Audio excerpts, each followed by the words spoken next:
I was diagnosed at 24, and at the time, young people weren't getting that kind of cancer. So it was a series of having to be surrounded by residents and doctors and poked and prodded and wondering why these kind of things were happening to someone so young.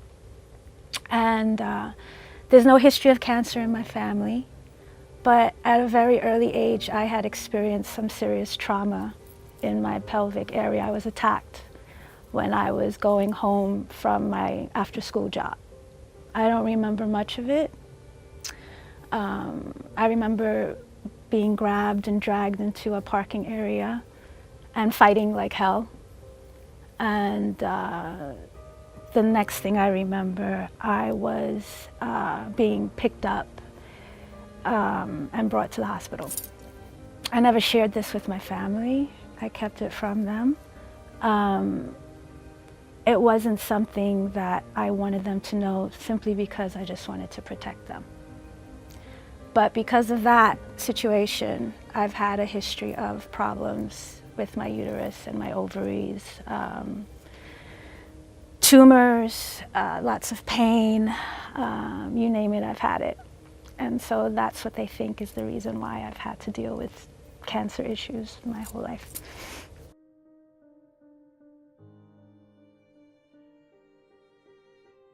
I've had once when I was 24, but over the past 19 years, I've had about 2 or 3 very serious scares. And the last one was about 6 months ago, where they found a growth, and it wasn't cancerous, but I had to take medication in order to shrink it.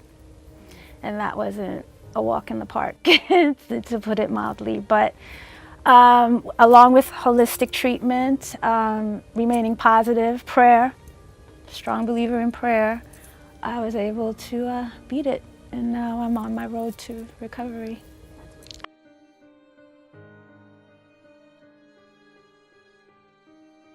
I think trying to remain positive is one of the toughest things, especially in the world that we're living in now. There's a lot of sadness, a lot of injustices, the selection, you know. You have to really just try to find the good in things and in life, and to surround yourself with beautiful people, and just try to find the good in everything, because there's so much negative, ugly things in the world that you have to pull yourself away from that a bit. And it's hard.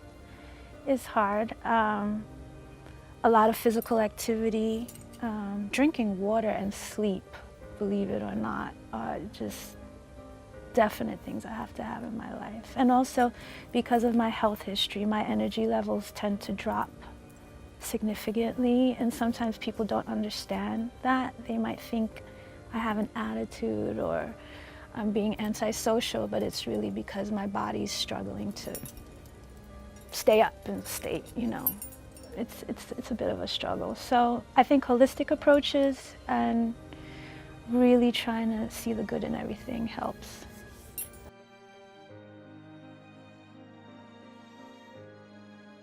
Oh, absolutely. I think there's a cure for cancer right now. I just think that we don't have access to it. I think any type of issue in regards to cancer, women's health, it's big business. There's money to be made. And that's the problem. I've found that alternative forms of medicine are what really help me beat it. And I think there's not enough information that's allowed for us to have, for us to get this kind of help. It's out there, you can find it, you can give it a shot. There's not many people out here who haven't had some kind of illness, who haven't used holistic help, that it hasn't helped them in some way to either live longer lives or beat the illness or what have you. I think there's a cure right now. There's no money in cures.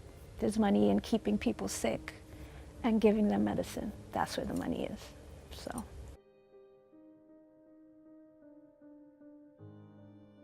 I don't think anyone needs to be sick like that at all. Children shouldn't have to be having these tests done. Women shouldn't have to have things cut out of their bodies. You know, I find that if it's a male situation, they treat it. But if it's a woman, they want to cut off your breast or take it out or do whatever. When I do believe that there are ways to treat that and make it better and stronger, you know, so.